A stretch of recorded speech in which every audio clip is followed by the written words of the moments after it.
Hello and welcome to Bedtime Stories ASMR. Tonight we read Irish Fairy and Folktales.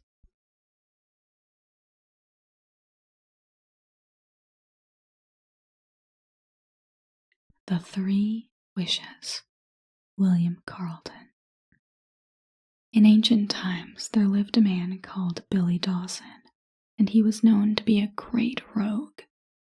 They say he was descended from the family of the Dawsons, which was the reason, I suppose, of his carrying their name upon him. Billy, in his youthful days, was the best hand at doing nothing in all Europe.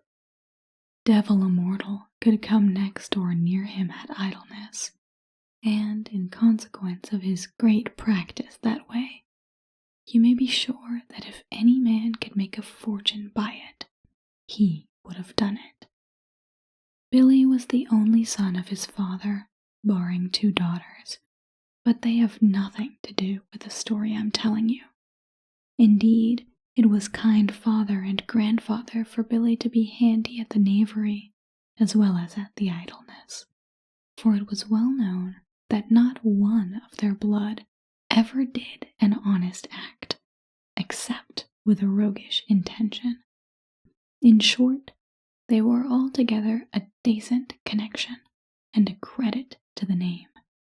As for Billy, all the villainy of the family, both plain and ornamental, came down to him by way of legacy. For so it happened that the father, in spite of all his cleverness, had nothing but his roguery to leave him. Billy, to do him justice, improved the fortune he got. Every day advanced him farther into dishonesty and poverty, until, at the long run, he was acknowledged on all hands to be the completest swindler and the poorest vagabond in the whole parish. Billy's father, in his young days, had often been forced to acknowledge the inconvenience of not having a trade, in consequence of some nice point in law, called the Vagrant Act, that sometimes troubled him.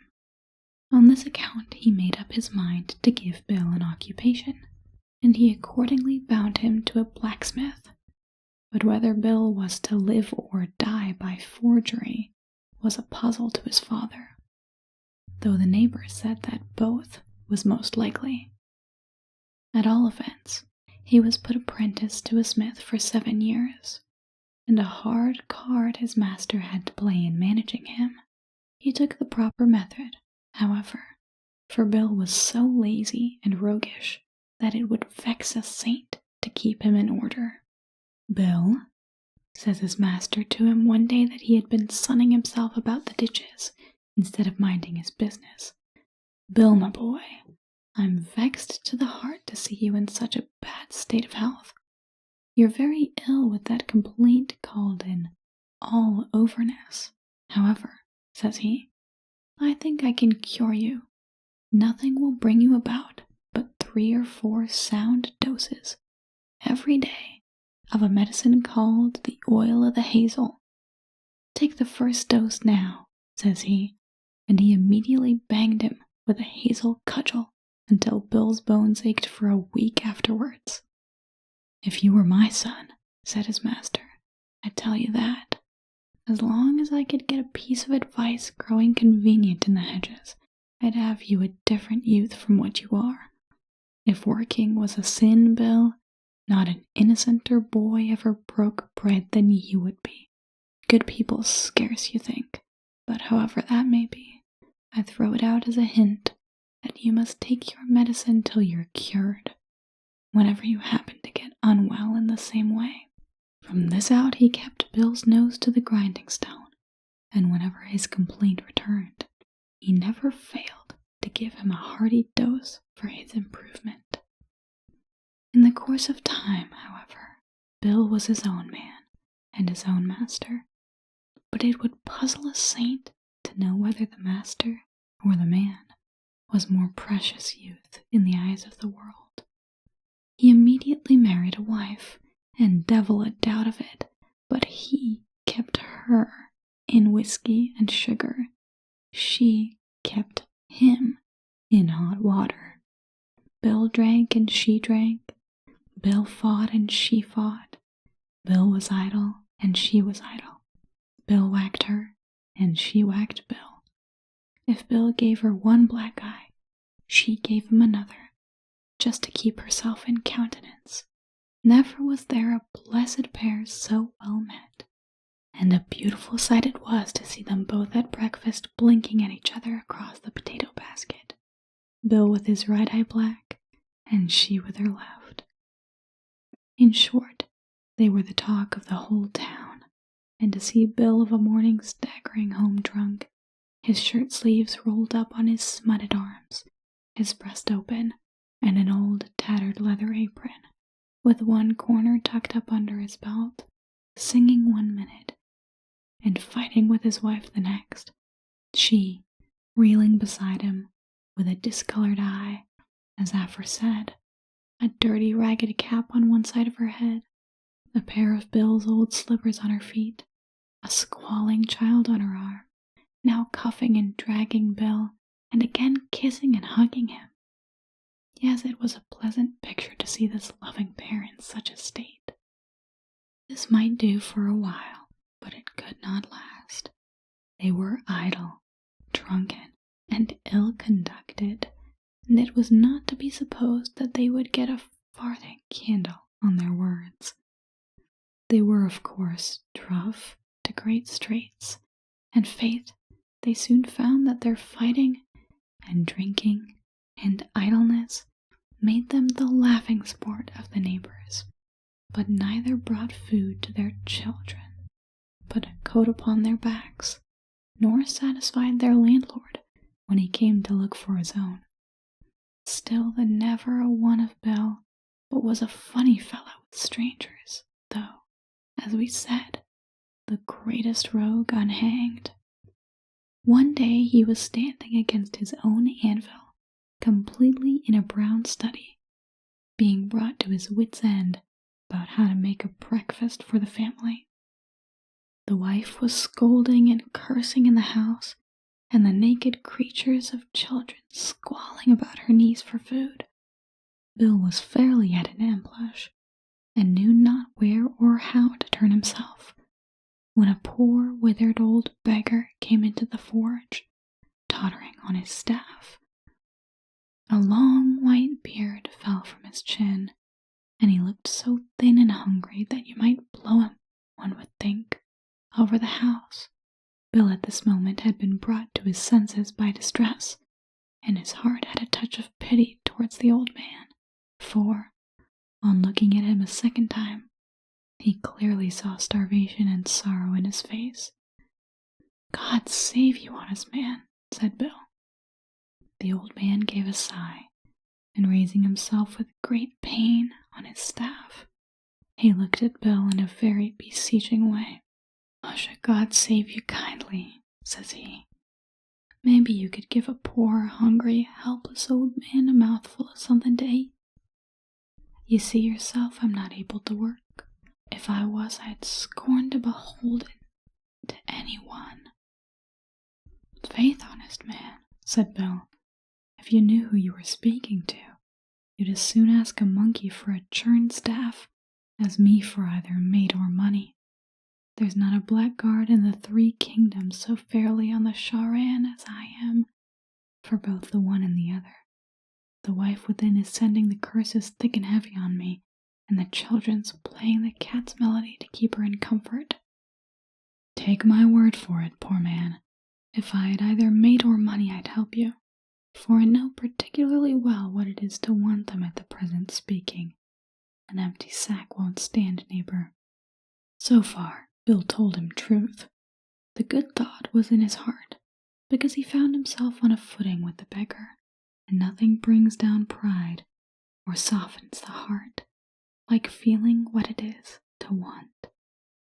"Why, you are in a worse state than I am," said the old man. "You have a family to provide for, and I have only myself to support."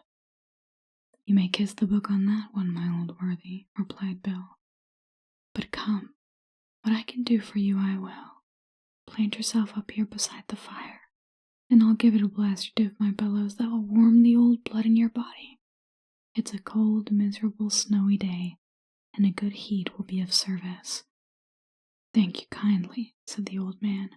"I am cold, and a warming at your fire will do me good, sure enough. Oh, it is a bitter day, God bless it." He then sat down, and Bill blew a rousing blast that soon made the stranger edge back from the heat. In a short time he felt quite comfortable, and when the numbness was taken out of his joints, he buttoned himself up and prepared to depart. "Now," says he to Bill, "you hadn't the food to give me, but what you could you did.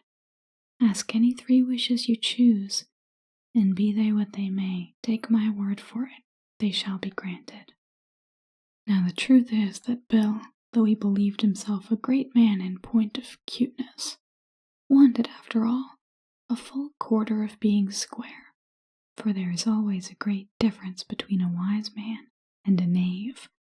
Bill was so much of a rogue that he could not, for the blood of him, ask an honest wish, but stood scratching his head in a puzzle. "3 wishes," said he. "Why, let me see. Did you say 3? "Aye," replied the stranger. 3 wishes. That was what I said." "Well," said Bill, "here goes. Aha! Let me alone, my old worthy. Faith, I'll overreach the parish if what you say is true. I'll cheat them in dozens, rich and poor, old and young. Let me alone, man. I have it here." And he tapped his forehead with great glee. "Faith, you're the sort to meet a frosty morning, when a man wants his breakfast, and I'm sorry that I have neither money nor credit to get a bottle of whiskey, that we might take our morning together." "Well, but let us hear the wishes," said the old man. "My time is short, and I cannot stay much longer." "Do you see this sledgehammer?" said Bill. "I wish, in the first place, that whoever takes it up in their hands may never be able to lay it down till I give them leave, and that whoever begins to sledge with it may never stop sledging till it's my pleasure to release him. I have an armchair, and I wish that whoever sits down in it may never rise out of it till they have my consent. And thirdly, that whatever money I put into my purse, nobody may have the power to take it out of it but myself." "You devil's rip," says the old man in a passion, shaking his staff across Bill's nose. "Why did you not ask something that would sarve you both here and hereafter? Sure, it's as common as the market cross that there's not a vagabond in his majesty's dominions stands more in need of both." "Oh, by the 11s," said Bill, "I forgot that altogether. Maybe you'd be civil enough to let me change one of them. The sort of purtier wish ever was made that I'll make, if you give me another chance." "Get out, you reprobate," said the old fellow, still in a passion. "Your day of grace is past. Little you knew who was speaking to you all this time. I'm Saint Maroki, you blackguard, and I gave you an opportunity of doing something for yourself and your family.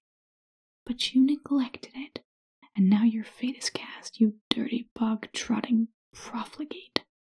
Sure, it's well known what you are. Aren't you a byword in everybody's mouth, you and your scold of a wife?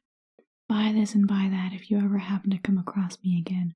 I'll send you where you won't freeze, you villain." He then gave Bill a rap of his cudgel over the head, and laid him at his length beside the bellows, kicked a broken coal scuttle out of his way, and left the forge in a fury. When Billy recovered himself from the effects of the blow, and began to think on what had happened, he could have gorged himself with vexation for not asking great wealth as one of the wishes at least. But now the die was cast on him, and he could only make the most of the 3 he pitched upon. He now bethought him how he might turn them to the best account, and here his cunning came to his aid. He began by sending for his wealthiest neighbors on pretense of business, and when he got them under his roof, he offered them the armchair to sit down in. He now had them safe, nor could all the art of man relieve them except worthy Bill's willing. Bill's plan was to make the best bargain he could before he released his prisoners, and let him alone for knowing how to make their purses bleed. There wasn't a wealthy man in the country he did not fleece. The parson of the parish bled heavily, so did the lawyer, and a rich attorney who had retired from practice swore that the court of chancery itself was paradise compared to Bill's chair. This was all very good for a time. The fame of his chair, however, soon spread. So did that of his sledge. In a short time neither man, woman, nor child would darken his door. All avoided him and his fixtures as they would a spring gun or man-trap. Bill, so long as he fleeced his neighbors, never wrought a hand's turn, so that when his money was out, he found himself as badly off as ever. In addition to all this, his character was 50 times worse than before, for it was the general belief that he had dealings with the old boy. Nothing now could exceed his misery, distress, and ill temper. The wife and he and their children all fought among one another. Everybody hated them, cursed them, and avoided them. The people thought they were acquainted with more than Christian people ought to know. This, of course, came to Bill's ears, and it vexed him very much. One day he was walking about the fields, thinking of how he could raise the wind once more. The day was dark, and he found himself, before he stopped, in the bottom of a lonely glen covered by great bushes that grew on each side. Well, thought he, when every other means of raising money failed him, it's reported that I'm in league with the old boy, and as it's a folly to have the name of the connection without the profit, I'm ready to make a bargain with him any day. So, said he, raising his voice, Nick, you sinner, if you be convenient and willing, why stand out here? Show your best leg. Here's your man. The words were hardly out of his mouth when a dark, sober-looking old gentleman, not unlike a lawyer, walked up to him. Bill looked at the foot and saw the hoof. "Morrow, Nick," says Bill. "Morrow, Bill," says Nick. "Well, Bill, what's the news?" "Devil a much myself hears of late," says Bill. "Is there anything fresh below?" "I can't exactly say, Bill. I spend little of my time down now. The Tories are in office, and my hands are consequently too full of business here to pay much attention to anything else." "A fine place this, sir," says Bill, "to take a constitutional walk in. When I want an appetite I often come this way myself. High feeding is very bad without exercise." "High feeding! Come, Bill, you know you didn't taste a morsel these 24 hours. You know that's a bounce, Nick. I ate a breakfast this morning that would put a stone of flesh on you, if only you smelt at it. No matter, this is not to the purpose. What's that you were muttering to yourself a while ago? If you want to come to the brunt, here I'm for you." "Nick," said Bill, "you're complete. You want nothing barring a pair of Brian Olin's breeches." Bill, in fact, was bent on making his companion open the bargain, because he had often heard that in that case, with proper care on his own part, he might defeat him in the long run. The other, however, was his match. "What was the nature of Brian's garment?" inquired Nick. "Why, you know the song," said Bill. "Brian Olin had no breeches to wear, so he got a sheepskin for to make him a pair. With the fleshy side out and the woolly side in, they'll be pleasant and cool," says Brian Olin. "A cool pair would sarve you, Nick." "You're mighty waggish today, Mr. Dawson." "And good right I have," said Bill. "I'm a man snug and well-to-do in the world, have lots of money, plenty of good eating and drinking, and what more need a man wish for? True, said the other. In the meantime, it's rather odd that so respectable a man should not have 6 inches of unbroken cloth in his apparel. You are as naked as a tatterdemalion as I ever laid my eyes on, in full dress for a party of scarecrows, William. That's my own fancy, Nick. I don't work at my trade like a gentleman. This is my forged dress, you know. Well, but what did you summon me here for? Said the other. You may as well speak out, I tell you. For my good friend, unless you do, I shan't. Smell that? I smell more than that, said Bill. And by the way, I'll thank you to give me the windy side of you. Curse all sulphur, I say. There, that's what I call an improvement in my condition. But as you are so stiff, says Bill, why, the short and the long of it is that, you see, I'm sure you know I have a thriving trade of my own, and that, if I like, I needn't be at a loss. But in the meantime, I'm rather in a kind of so, don't you take? And Bill winked knowingly, hoping to trick him into the first proposal. You must speak above board, my friend, says the other. I'm a man of few words, blunt and honest. If you have anything to say, be plain. Don't think I can be losing my time with such a pitiful rascal as you are. Well, says Bill, I want money then, and I'm ready to come into terms. What have you to say to that, Nick? Let me see. Let me look at you, said his companion, turning him about. Now, Bill, in the first place, are you not as finished a scarecrow as ever stood upon 2 legs?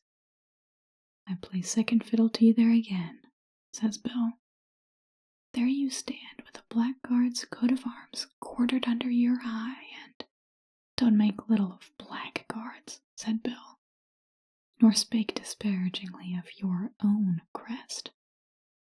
Why, what would you bring, you brazen rascal, if you were fairly put up at auction? Faith, I'd bring more bidders than you would, said Bill, if you were to go off at auction tomorrow. I tell you they should bid downwards. To come to your value, Nicholas, we have no coins small enough to purchase you. Well, no matter, said Nick.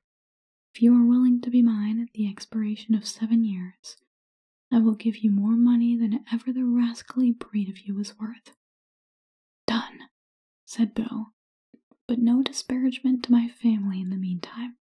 So down with the hard cash, and don't be a nedger. The money was accordingly paid down, but as nobody was present, except the giver and receiver, the amount of what Bill got was never known. Won't you give me a luck penny? Said the old gentleman. Tut, said Billy. So prosperous an old fellow as you cannot want it. However, bad luck to you, with all my heart, and it's rubbing grease to a fat pig to say so. Be off now, or I'll commit suicide on you. Your absence is a cordial to most people, you infernal old profligate. You have injured my morals even for the short time you have been with me, for I don't find myself so virtuous as I was. Is that your gratitude, Billy? Is it gratitude you speak of, man? I wonder you don't blush when you name it. However, when you come again, if you bring a third eye in your head, you'll see what I mean, Nicholas. Hugger. The old gentleman, as Bill spoke, hopped across the ditch on his way to Downing Street, where of late 'tis thought he possesses much influence. Bill now began by degrees to show off, but still wrought a little at his trade to blindfold the neighbors. In a very short time, however, he became a great man. So long indeed was he a poor rascal, no decent person would speak to him. Even the proud serving men at the big house would turn up their noses at him. And he well deserved to be made little of by others, because he was mean enough to make little of himself. But when it was seen and known that he had oceans of money, it was wonderful to think although he was now a greater blackguard than ever, how those who despised him before began to come around him and court his company. Bill, however, had neither sense nor spirit to make those sunshiny friends known their distance. Not he. Instead of that, he was proud to be seen in decent company, and so long as the money lasted, it was, "Hail, fellow, well met," between himself and every fair-faced sponger who had a horse under him, a decent coat to his back, and a good appetite to eat his dinners. With riches and all, Bill was the same man still. But somehow or other, there is a great difference between a rich profligate and a poor one, and Bill found it so to his cost in both cases. Bill had his carriage, was hand in glove with my lord this and my lord that, kept hounds and hunters, was the first sportsman at the Curragh, patronized every boxing ruffian he could pick up, and betted night and day on cards, dice, and horses. Bill, in short, should be a blood, and except he did all this, he could not presume to mingle with the fashionable bloods of his time. It's an old proverb, however, that what is got over the devil's back is sure to go off under it, and in Bill's case this proved true. In short, the old boy himself could not supply him with money so fast as he made it fly. It was come easy, go easy with Bill, and so sign was on it before he came within 2 years of his time. He found his purse empty, and now came the value of his summer friends to be known. When it was discovered that the cash was no longer flush with him, that stud and carriage and hounds were going to the hammer, whish, off they went, friends, relations, pot companions, dinner eaters, blacklegs and all, like a flock of crows that had smelt gunpowder. Down Bill soon went, week after week, and day after day, until at last he was obliged to put on the leather apron and take to the hammer again. And not only that, for as no experience could make him wise, he once more began his taproom brawls, his quarrels with Judy, and took to his high feeding at the dry potatoes and salt. Now, too, came the cutting tongues of all who knew him, like razors upon him. Those that he scorned because they were poor and himself rich now paid him back his own with interest, and those that he measured himself with because they were rich, and who only countenanced him in consequence of his wealth, gave him the hardest word in their cheeks. The devil meant him. He deserved it all, and more if he had got it. Bill, however, who was a hardened sinner, never fretted himself down an ounce of flesh by what was said to him, or of him. Not he. He cursed, and fought, and swore, and schemed away as usual, taking in every one he could, and surely none could match him at villainy, of all sorts and sizes. At last the 7 years became expired, and Bill was one morning sitting in his forge, sober and hungry, the wife cursing him, and the children squalling as before. He was thinking how he might defraud some honest neighbor out of a breakfast to stop their mouths and his own too, when who walks into him but old Nick to demand his bargain. "Morrow, Bill," says he with a sneer. "The devil welcome you," says Bill, "but you have a fresh memory." "A bargain's a bargain between two honest men, any day," says Satan. "When I speak of honest men, I mean yourself and me, Bill." And he put his tongue in his cheek to make game of the unfortunate rogue he had come for. "Nick, my worthy fellow," said Bill, "have bowels. You wouldn't do a shabby thing. You wouldn't disgrace your own character by putting more weight upon a falling man. You know what it is to get a come down yourself, my worthy, so just keep your toe in your pump, and walk off with yourself somewhere else. A cool walk will serve you better than my company, Nicholas. Well, it's no use in shirking, said his friend. Your swindling tricks may enable you to cheat others, but you won't cheat me, I guess. You want nothing to make you perfect in your way but to travel, and travel you shall under my guidance, Billy.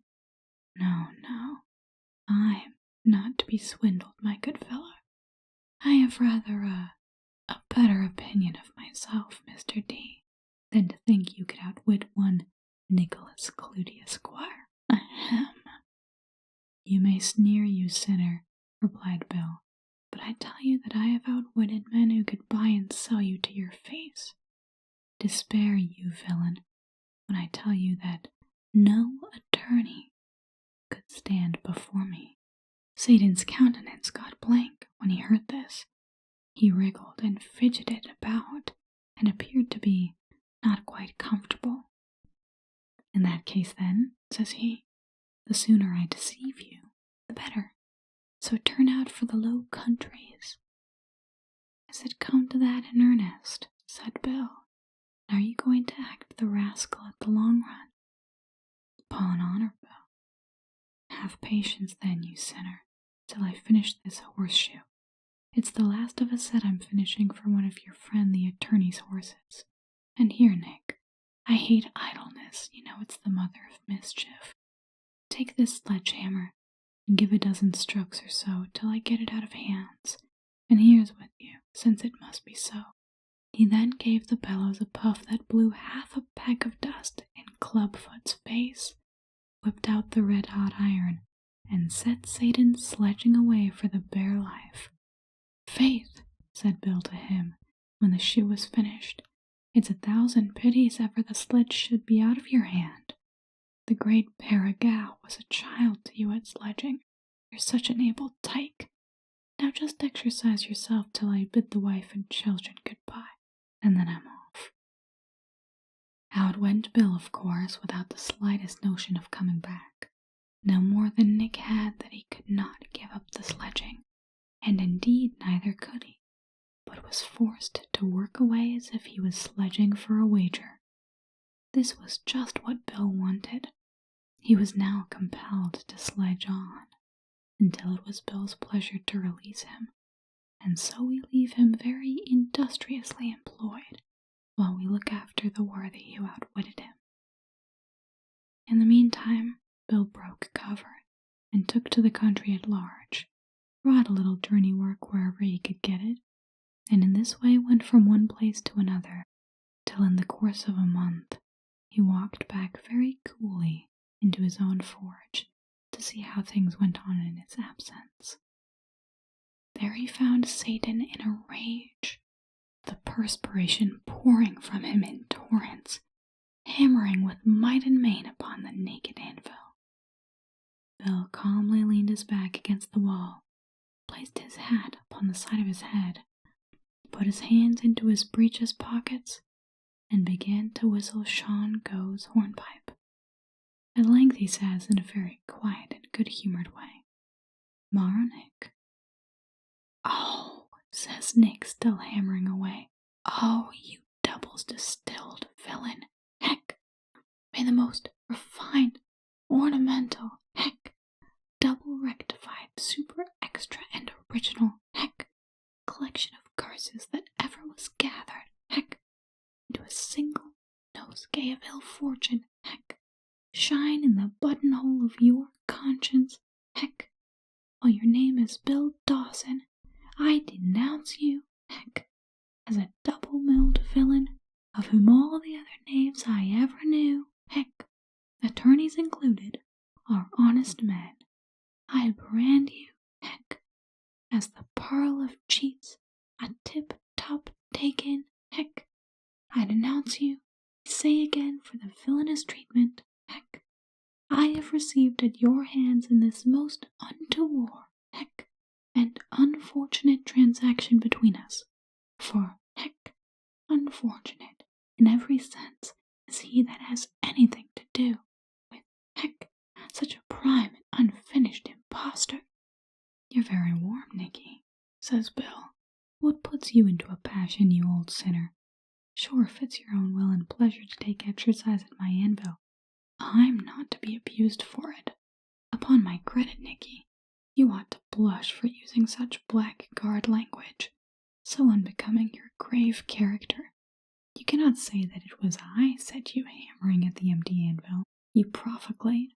However, as you are so industrious, I simply say it would be 1,000 pities to take you from it. Nick, I love industry in my heart, and I always encourage it, so work away. It's not often you spend your time so credibly. I'm afraid if you weren't at that, you'd be worse employed. Bill, have bowels, said the operative. You wouldn't go to lay more weight on a falling man, you know. You wouldn't disgrace your character by such a piece of iniquity as keeping an inoffensive gentleman advanced in years at such an unbecoming and rascally job as this. Generosity's your top virtue, Bill. Not but that you have many other excellent ones, as well as that, among which, as you say yourself, I reckon industry, but still it is in generosity you shine. Come, Bill, honor bright, and release me. Name the terms, you profligate. You're above terms, William. Generous fellow like you never thinks of terms. Goodbye, old gentleman, said Bill, very coolly. I'll drop in to see you once a month. No, Bill, you you excellent, worthy, delightful fellow. Not so fast, not so fast. Come, name your terms, you sland. My dear Bill, name your terms. 7 years more. I agree, but, and the same supply of cash as before, down on the nail here. Very good, very good. You're rather simple, Bill, rather soft, I must confess. Well, no matter. I shall yet turn the tab. You are an exceedingly simple fellow, Bill. Still there will come a day, my dear Bill. There will come. Do you grumble, you vagrant? Another word, and I double the terms. Mum, William, mum. Taste is Latin for a candle. 7 years more of grace, in the same measure of the needful that I got before. Aye or no? Of grace, Bill. Aye. There's the cash. I accept the terms. Blood, the rascal. Of grace, Bill. I'll now drop the hammer and vanish, says Billy. What would you think to take this sledge while you stay, and give me a... Hey, why in such a hurry? He added, seeing that Satan withdrew in double quick time. Hello, Nicholas, he shouted. Come back. You forgot something. And when the old gentleman looked behind him, Billy shook the hammer at him, on which he vanished altogether. Billy now got into his old courses, and what shows the kind of people the world is made of, he also took up with his old company. When they saw that he had the money once more, and was sowing it about him in all directions, they immediately began to find excuses for his former extravagance. Say what you will, said one, Bill Dawson's a spirited fellow, and bleeds like a prince. He's a hospitable man in his own house, or out of it, as ever lived, said another. His only fault is, observed a third, that he is, if anything, too generous, and doesn't know the value of money. His fault's on the right side, however. He has the spunk in him, said a fourth, keeps a capital table, prime wines, and a standing welcome for his friends. Why, said a fifth, if he doesn't enjoy his money while he lives, he won't when he's dead. Some more power to him, and a wider throat to his purse. Indeed, the very persons who were cramming themselves at his expense despised him at heart. They knew very well, however, how to take him on the weak side. Praise his generosity, and he would do anything. Call him a man of spirit, and you might fleece him to his face. Sometimes he would toss a purse of guineas to this knave, another to that flatterer, a third to a bully, and a fourth to some broken-down rake, and all to convince them that he was a sterling friend, a man of mettle and liberality. But never was he known to help a virtuous and struggling family, to assist the widow or the fatherless, or to do any other act that was truly useful. It is to be supposed the reason of this was that as he spent it, as most of the world do, in the service of the devil, by whose aid he got it, he was prevented from turning it to a good account. Between you and me, dear reader, there are more persons acting after Bill's fashion in the same world than you dream about. When his money was out again, his friends played him the same rascally game once more. No sooner did his poverty become plain than the knaves began to be troubled with small fits of modesty, such as an unwillingness to come to his place when there was no longer anything to be got there. A kind of frigid bashfulness prevented them from speaking to him when they saw him getting out on the wrong side of his clothes. Many of them would turn away from him in the prettiest and most delicate manner when they thought he wanted to borrow money from them, all for fear of putting him to the blush by asking it. Others again, when they saw him coming toward their houses about dinner hour, would become so confused from mere gratitude as to think themselves in another place, and their servants, seized as it were with the same feeling, would tell Bill that their masters were not at home. At length, after traveling the same villainous round as before, Bill was compelled to betake himself as the last remedy to the forge. In other words, he found out that there is, after all, nothing in this world that a man can rely on so firmly and surely as his own industry. Bill, however, wanted the organ of common sense for his experience, and it was sharp enough to leave an impression, ran off him like water off a duck. He took to his employment sorely against his grain, but he had now no choice. He must either work or starve. Starvation is like a great doctor. Nobody tries it till every other remedy fails them. Bill had been twice rich, twice a gentleman among blackguards, but always a blackguard among gentlemen. For no wealth or acquaintance with decent society could rub the rust of his native vulgarity off him. He was now a common blinking sot in his forge, drunken belly in the tap-room, cursing and browbeating everyone as well as his wife, boasting of how much money he had spent in his day, swaggering about the high doings he carried on, telling stories about himself and Lord this at the Curragh, the dinners he gave, how much they cost him, and attempting to extort credit upon the strength of his former wealth. He was too ignorant, however, to know that he was publishing his own disgrace, and that it was a mean-spirited thing to be proud of what ought to make him blush through a deal board 9 inches thick. He was one morning industriously engaged in a quarrel with his wife, who, with a 3-legged stool in her hand, appeared to mistake his head for his own anvil. He, in the meantime, paid his addresses to her with his leather apron, when who steps in to jog his memory about the little agreement that was between them but old Nick. The wife, it seems, in spite of all her exertions to the contrary, was getting the worst of it, and Sir Nicholas, willing to appear a gentleman of great gallantry, thought he could not do less than take up the lady's quarrel, particularly as Bill had lain her in a sleeping posture. Now Satan thought this too bad, and as he felt himself under many obligations to the sex, he determined to defend one of them on the present occasion. So as Judy rose, he turned upon the husband and floored him by a clever facer. "You unmanly villain," said he, "is this the way you treat your wife? Upon honor, Bill, I'll chastise you on the spot.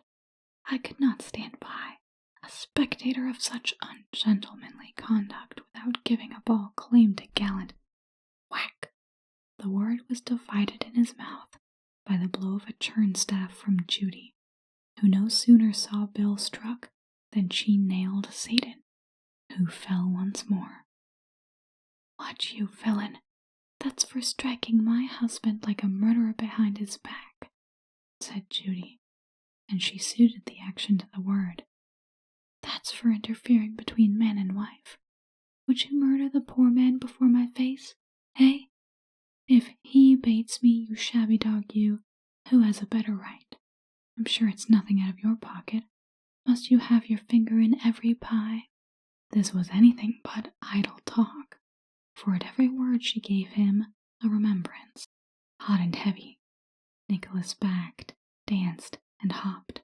She advanced, still drubbing him with great perseverance, until at length he fell into the redoubtable armchair, which stood exactly behind him. Bill, who had been putting in 2 blows for Judy's one, seeing that his enemy was safe, now got between the devil and his wife, a situation that few will be disposed to envy him. "Tenderness, Judy," said the husband. "I hate cruelty. Go put the tongs in the fire and make them red hot. Nicholas, you have a nose," said he.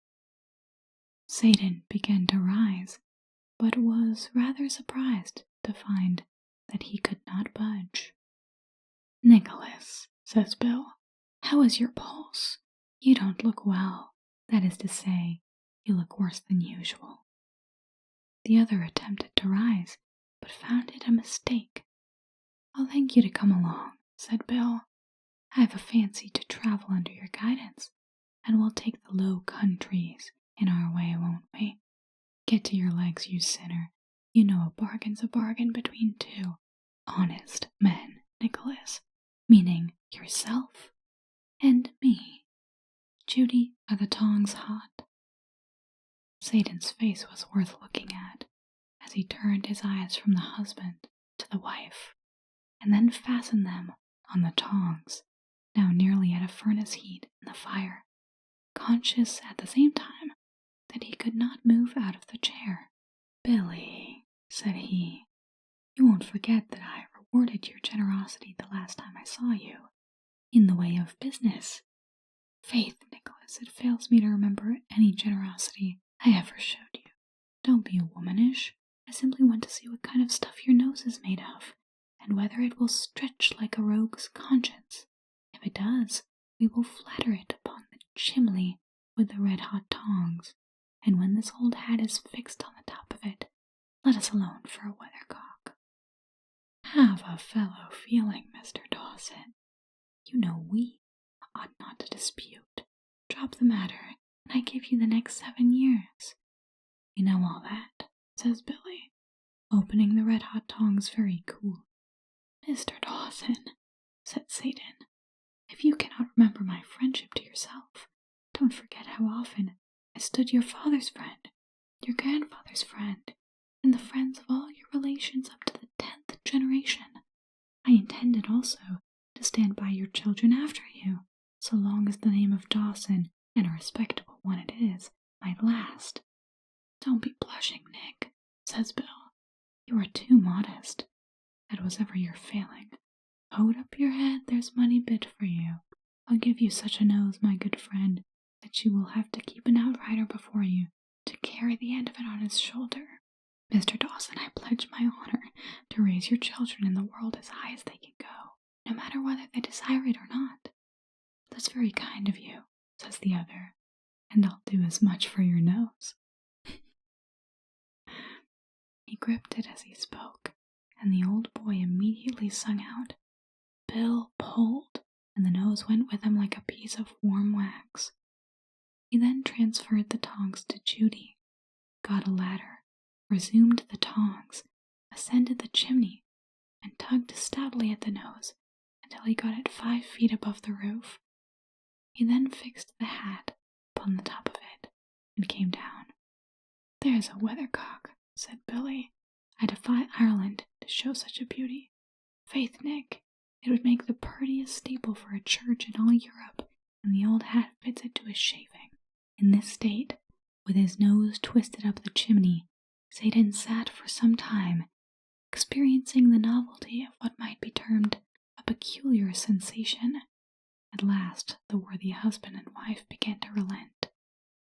"I think," said Bill, "that we have made the most of the nose, as well as the joke. I believe, Judy, it's long enough." "What is?" says Judy. "Why, the joke," said the husband. "Faith, and I think so is the nose," says Judy. What do you say for yourself, Satan? Said Bill. Nothing at all, William, said the other, but that,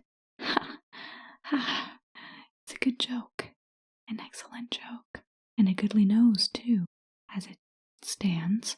You were always a gentlemanly man, Bill, did things with such grace. Still, if I might give an opinion on such a trifle. It's no trifle at all, says Bill, if you spake of the nose. Very well, it is not. Still, both the joke and the nose without further violence, you would lay me under very heavy obligations, which I shall be ready to acknowledge and repay as I ought. Come, said Bill, shell out once more, and be off for 7 years, as much as you came down with the last time, and vanish. The words were scarcely spoken when the money was at his feet, and Satan invisible. Nothing could surpass the mirth of Bill and his wife at the result of this adventure. They laughed till they fell down on the floor. It is useless to go over the same ground again. Bill was still incorrigible. The money went as the devil's money always goes. Bill caroused and squandered, but could never turn a penny of it to a good purpose. In this way, year after year went, till the 7th was closed, and Bill's hour come.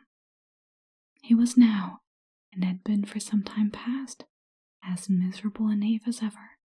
Not a shilling had he, nor a shilling's worth, with the exception of his forge, his cabin, and a few articles of crazy furniture.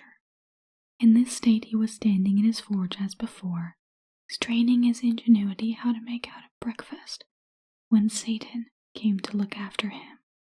The old gentleman was sorely puzzled how to get at him. He kept shulking and sneaking about the forge for some time, till he saw that Bill hadn't a cross to bless himself with. He immediately changed himself into a guinea, and lay in an open place where he knew Bill would see him. If, said he, I get once into his possession, I can manage him. The honest smith took the bait, for it was well gilded. He clutched up the guinea, put it into his purse, and closed it up. Ho, ho! Shouted the devil out of the purse. You're caught, Bill. I've secured you at last, you knave, you. Why don't you despair, you villain, when you think of what's before you? Why, you unlucky old dog, said Bill. Is it there you are? Will you always drive your head into every loophole that's set for you? Faith, Cora, I never had you bagged till now. Satan then began to tug and struggle with the view of getting out of the purse, but in vain. Mr. Dawson, said he, we understand each other. I'll give the 7 years additional and the cash on the nail. Be hazy, Nicholas. You know the weight of the hammer, that's enough. It's not a whipping with feathers you're going to get anyhow. Just be easy. Mr. Dawson, I grant I'm not your match. Release me, and I double the cash. I was merely trying your temper when I took the shape of a guinea. Faith, and I'll try yours before you lave it, I've a notion. He immediately commenced with the sledge, and Satan sang out with a considerable want of firmness. Am I heavy enough? Said Bill. Lighter, William, lighter, if you love me. I haven't been well latterly, Mr. Dawson. I've been delicate. My health, in short, is in a very precarious state, Mr. Dawson. I can believe that, said Bill, and it will be more so before I have done with you. Am I doing it right? Bill, said Nick, is this gentlemanly treatment in your own respectable shop? Do you think, if you dropped into my little place, that I'd act this rascally part towards you?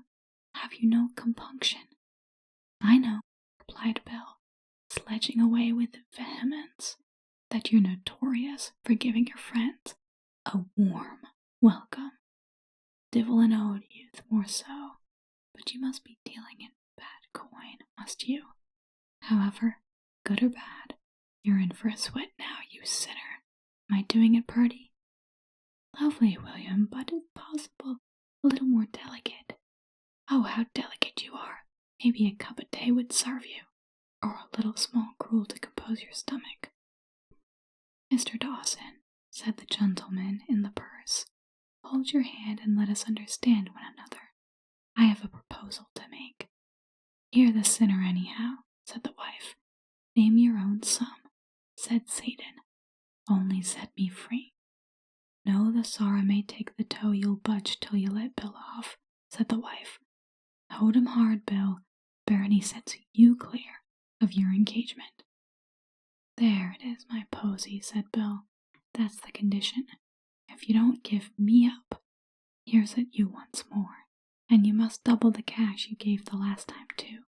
So if you're off that option, say I. Leave the cash and be off.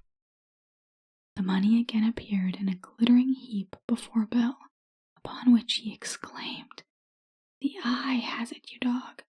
Take to poor pumps now, and fair weather after you, you vagrant. But Nicholas, Nick, here. The other looked back and saw Bill, with a broad grin upon him, shaking the purse at him. Nicholas, come back, said he. I'm short a guinea. Nick shook his fist and disappeared.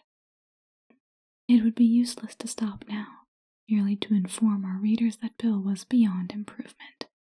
In short, he once more took to his old habits and lived on exactly in the same manner as before. He had 2 sons, one as great a blackguard as himself, and who was also named after him. The other was a well-conducted, virtuous young man called James, who left his father, and having relied upon his own industry and honest perseverance in life, arrived afterwards to a great wealth, and built the town called Castle Dawson, which is so called from its founder until this day. Bill, at length, in spite of all his wealth, was obliged, as he himself said, to travel. In other words, he fell asleep one day and forgot to awaken, or, in still plainer terms, he died. Now it is usual, when a man dies, to close the history of his life and adventures at once, but with our hero this cannot be the case. The moment Bill departed, he very naturally bent his steps towards the residence of St. Maroque, as being, in his opinion, likely to lead him toward the snuggest berth he could readily make out. On arriving, he gave a very humble kind of a knock, and St. Maroque appeared. God save your reverence, said Bill very submissively. Be off. There's no admittance here for so poor a youth as you are, said St. Maroque.